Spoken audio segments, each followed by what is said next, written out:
बिस्मिल्लाहिर्रहमानिर्रहीम। अस्सलाम वालेकुम। कैसे हैं आप सब? उम्मीद करती हूँ खैरियत से होंगे। आज मैं आपके साथ शेयर करने जा रही हूँ 6 से 7 साल की बेबी के लिए बहुत ही खूबसूरत सी फ़्रॉक की कटिंग और स्टिचिंग, जिसको बनाने के लिए मेरे पास ये प्रिंटेड फैब्रिक है जो कि मैंने 1.5 गज़ लिया है। 1.5 गज़ में हम 6 से 7 साल की बेबी की फ़्रॉक जो है वो बहुत ही आसानी से तैयार कर लेंगे। पीस मैंने इसके अलग अलग कर लिए थे पहले से ही। तो ये वाला हमारा टॉप का पीस है जो कि हमने टॉप की कटिंग करनी है। इसके लिए हम तीरे का साइज़ लेंगे 6 इंच पर, और इसके आर्म होल का साइज़ भी हमें 6 इंच ही लेना है। यहाँ से निशान लगाने के बाद अब इन निशानों को हम इस तरह से एल शेप में ड्रॉ कर लेंगे। अब यहाँ से हम गुलाई देंगे इसको हल्की सी। अब इसकी हमें कटिंग कर लेनी है। कटिंग करने के बाद अब जो भी आपके टॉप की जो विड्थ होगी उसके हिसाब से ही आपने इसको कटिंग करना है। मेरे पास जो साइज़ है, मुझे उसकी कमर का साइज़ 13 इंच तैयार रखना है, तो उसी के हिसाब से मैं आधा आधा इंच उसमें सिलाई का मार्जिन भी ऐड करूँगी। तो 7 इंच पे निशान लगाएंगे यहाँ पर और इस तरह से तिरछी लाइन लगाएंगे और इसको कटिंग कर लेंगे। 13 इंच इसकी कमर का साइज़ है और 14 इंच इसकी चेस्ट है। तो अब ये एक और पीस है मेरे पास, ये भी सेम साइज़ में ही है। ये देखिए इस तरह से कटिंग हो गई हमारी। ये डबल है मेरे पास, ये देखिए इस तरह से। और इसके फ्लावर का भी कोई इशू नहीं है, ऊपर नीचे करने का भी कोई मसला नहीं है। तो ये एक और पीस है हमारे पास, ये भी डबल में है। अब जो हमने पीस कटिंग किया था टॉप का, इसको इसके ऊपर रखेंगे इसी तरह से, और जिस साइज़ में हमने इसको कटिंग किया है बिल्कुल उसी साइज़ में हम इसको दूसरे पीस को भी कटिंग कर लेंगे इस तरह से। कटिंग करने के बाद ये अब हमारे पास 2 पीस हैं, यानी कि टोटल 4 हो गए। तो अब इन चारों को मिला के हमने इनको तैयार करना है। अब हम अपने दूसरे वाले पार्ट की कटिंग कर लेंगे, यानी कि जो हमें नीचे घघरी तैयार करनी है उसकी कटिंग कर लेंगे। इसकी लेंथ मैंने ली है 16 इंच। ये देखें 16 इंच इसकी लेंथ है और इसकी जो विड्थ है वो है 17 इंच। ये डबल फोल्ड है, डबल फोल्डिंग में इसकी जो विड्थ है वो 17 है। तो ये देखें 4 लेयर्स हैं मेरे पास। अब इनकी हमें कटिंग कर लेनी है। जो भी हमने कमर का साइज़ रखा था, कमर का साइज़ मैंने 7 इंच पे रखा था, तो यहाँ से भी हमें 7 इंच पे निशान लगाना है और नीचे से हमें इस तरह से इसको तिरछी लाइन लगा लेनी है इस तरह से। अब यहाँ से इसको हम कटिंग कर लेंगे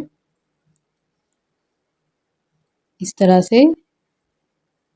कटिंग करने के बाद अब हमें इसको नीचे से भी शेप देनी है गुलाई में, क्योंकि हमें इसको सीधा नहीं रखना। तो 3.5 इंच पे मैंने ये निशान लगाया है, ये देखें।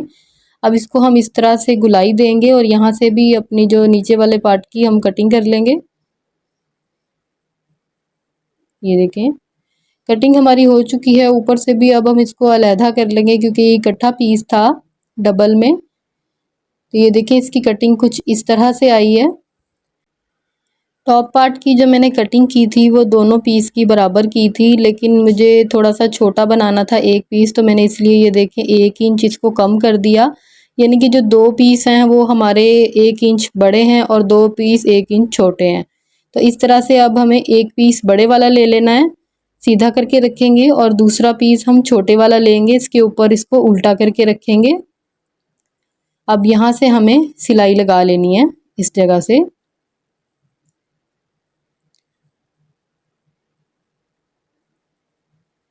यहाँ से सिलाई लगाएंगे इस तरह से।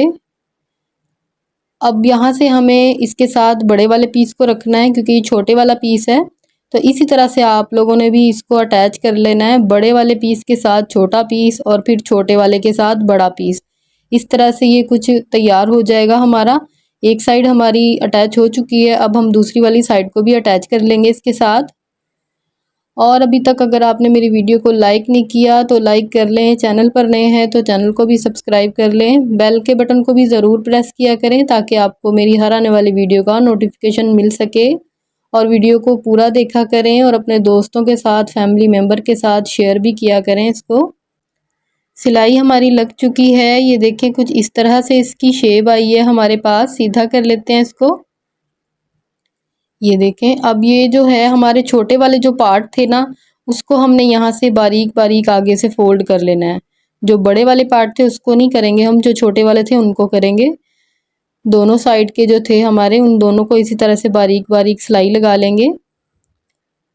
इस तरह से सिलाई लगाने के बाद इसको अब हम सीधा करेंगे। तो ये देखें कुछ इस तरह से इसकी शेप आई है। यहाँ से ये हमारा नीचे का पार्ट हो गया टॉप का, और ये देखिए ये हमें स्लीव्स जो हैं साथ में अटैच हो जाएंगे हमारे, इस तरह से कुछ। अब ये ऊपर से हमारा नेक बनेगा, इसको भी हमें यहाँ से बारीक बारीक सा फोल्ड कर लेना है। आप अगर चाहें तो इसको थोड़ा सा चौड़ा भी कर सकते हैं फोल्ड, लेकिन मैं बिल्कुल बारीक कर रही हूँ क्योंकि हमें इसके ऊपर छोटी छोटी सी फ्रिल बनानी है। तो वो बिल्कुल बारीक हम इसको फोल्ड करेंगे ना, तभी अच्छी लगेगी बनी हुई। अगर हम इसको चौड़ाई में फोल्ड कर देंगे तो फ्रिल बनी हुई इतनी अच्छी नहीं लगेगी। सिलाई हमारी लग चुकी है। अब यहाँ से इसको हम बाहर निकाल लेंगे। अब मेरे पास ये इलास्टिक है बारीक वाली, तकरीबन इसकी चौड़ाई 3 पॉइंट के बराबर है। तो यहाँ से इसको हम रखेंगे, आधा इंच मैं छोड़ के रख रही हूँ इसको। और इलास्टिक को हमें अच्छे से खींचना है, आगे से भी खींच कर रखेंगे इलास्टिक को, और पीछे से भी हम खींचते हुए इसको सिलाई लगाएंगे। तभी हमारी जो फ्रिल है, जो चुन्नट है, वो बहुत अच्छे से आएंगे। अगर हम इसको बैक साइड से खींचेंगे नहीं तो फिर पहनने पर ये सिलाई टूट जाएगी और फिर बार बार हमें इसको सिलाई लगाना पड़ती है, जो कि बहुत मुश्किल होती है। अब इस तरह से देखिए ये इलास्टिक हमारी यहाँ पे लग चुकी है। इसको हम बाहर निकालेंगे और ये देखें कितनी अच्छी तरह से हमारी जो नेक की शेप है वो बनकर तैयार हो गई ऊपर से, बहुत ही खूबसूरत सी। अब इसी तरह से हमें बिल्कुल इसी शेप में स्लीव्स के आगे भी इलास्टिक को लगा लेना है। आप यहाँ पे चाहें तो दूसरे वाली इलास्टिक भी लगा सकते हैं, जिसको हम बॉबिन में भरकर इस्तेमाल करते हैं, बारीक वाली।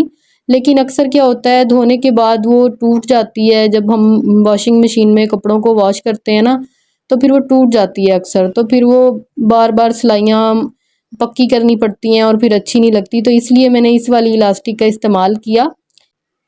अगर आप इसको इस तरह से नहीं लगाना चाहते तो आप बारीक बारीक सा नेफा बनाकर इसको उसके अंदर भी डाल सकते हैं, तो उस तरह से भी अच्छी लगेगी और इस तरह से भी बहुत अच्छी लगेगी। अब इस टॉप के साथ हम नीचे वाले पार्ट को भी अटैच कर लेंगे। डबल फोल्ड करके मैंने इसका सेंटर बना लिया था, और जो नीचे वाला हमारा पार्ट है उसको भी मैंने इस तरह से डबल करके उसका भी सेंटर बना लिया था। अब नीचे वाले टॉप को हमने सीधा रखा है और ऊपर वाले को उल्टा करके इसके ऊपर रखा है। अब दोनों को मिलाते हुए अच्छे से हम यहाँ पे सिलाई लगा लेंगे। जिस तरह से इस वाले पार्ट को हमने अटैच किया, इसी तरह से दूसरे वाले को भी अटैच कर लेंगे। अब स्लीव्स को हमें इस तरह से अच्छे से खोलते हुए आपस में पकड़ना है। इस तरह से जो इसकी फ्रिल है वो बिल्कुल हमें सीधी करके एक दूसरे के साथ मिला लेनी है, और यहाँ पे सिलाई लगाएंगे साइड की। और जो सिलाइयाँ हैं उनका रुख ऊपर की तरफ रखेंगे दोनों साइड से, और दोनों साइड से कोशिश किया करें कि जो सिलाइयाँ हैं वो आपस में एक दूसरे को अच्छे से मैच करें। आगे पीछे नहीं होनी चाहिए हमारी सिलाइयाँ। तो फिटिंग की सिलाई लगाने के बाद नीचे से घघरी को भी हम इसी तरह से बारीक बारीक सा फोल्ड कर लेंगे। ये सिलाई भी हमारी लग चुकी है। अब यहाँ से देखें कितने अच्छे से हमारी सिलाई लगी है और फिटिंग की भी सिलाई लग चुकी है। अब आगे हमें एक छोटी सी बो बनाकर लगानी है, जिसको बनाने के लिए मैंने ये अलग से कपड़ा ले लिया है। कपड़े की जो लंबाई है वो जितना हमारा कपड़े का अर्ज था उतनी ही है, 17 इंच इसकी लंबाई है। डबल फोल्ड है ये, और इसकी चौड़ाई जो है वो 5 इंच है।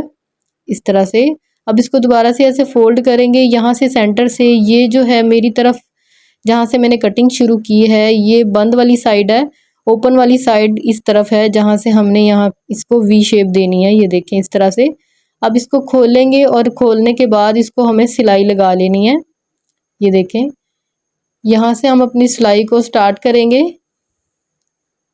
इस तरह से, और सेंटर में लाकर हमें सिलाई को पक्का कर देना है। थोड़ा सा सेंटर में हमने गैप छोड़ना है ताकि इसको हम आसानी से पलट सकें। इस तरह से यहाँ से भी अब पेंसिल लेंगे, उसकी मदद से हम इसको पलट लेंगे और बहुत ही आसानी से पलटा जाएगा। ये दोनों साइड से इसके जो कोने हैं वो अच्छे से बाहर की तरफ पुश कर लेंगे। पलटने के बाद इसको अच्छे से हम प्रेस कर लेंगे ताकि जब हम इसको लगाएं तो ये लगे हुई बहुत ही अच्छी लगे। ये देखें प्रेसिंग के बाद इसकी कितनी अच्छी सी लुक आई है। अब सेंटर करेंगे इसका और यहाँ पे निशान लगा लेंगे। निशान लगाने के बाद अब जो हमारा टॉप वाला पार्ट था उसके ऊपर भी मैंने निशान लगा लिया था। ये देखें सेंटर करके बिल्कुल लेंथ में भी और इसकी विड्थ में भी बिल्कुल सेंटर में निशान लगाया मैंने। यहाँ पे अब हमें उस बो को रखना है। बो की जो सिलाई वाली साइड है मैं ऊपर की तरफ रख रही हूँ, क्योंकि जब हम इसको गिरा लगाएंगे तो ये अंदर की साइड पे चला जाएगा खुद ब खुद। सिलाई यहाँ पे इस तरह से लगाएंगे, ये देखें। नीचे वाले कपड़े का ख्याल रखना है आपने कि वो सिलाई में ना आ जाए, वरना आपको सिलाई दोबारा से उधेड़ना पड़ेगी। ये देखें सिलाई लगा ली मैंने। अब इस तरह से इसको पकड़ेंगे, दूसरी साइड से भी ऐसे पकड़ेंगे और इसमें हम गिरा लगा लेंगे। गिरा लगाने के बाद ये बहुत ही अच्छी सी बो बन जाएगी। ये देखें इस तरह से। इसके ऊपर हमने ना तो किसी लैस का इस्तेमाल किया और ना ही किसी मोती का, किसी भी चीज़ का नहीं, क्योंकि ये बहुत ही खूबसूरत सा डिज़ाइन था जो कि हम अपने बच्चों को टाइट्स के साथ भी पहना सकते हैं और जीन्स के साथ भी पहना सकते हैं। ये ऐसे पहना हुआ बहुत ही अच्छा लगेगा। मैंने इसके साथ ट्राउज़र स्टिच नहीं किया, ये सिर्फ मैंने इसी तरह से टॉप स्टिच की है। तो उम्मीद है आपको आज का डिज़ाइन पसंद आया होगा। पसंद आया होगा तो मुझे एक अच्छा सा कमेंट करके भी ज़रूर बताइएगा। तो मिलते हैं इंशाल्लाह अगली वीडियो में। दुआओं में याद रखिएगा। तब तक के लिए अल्लाह हाफिज़।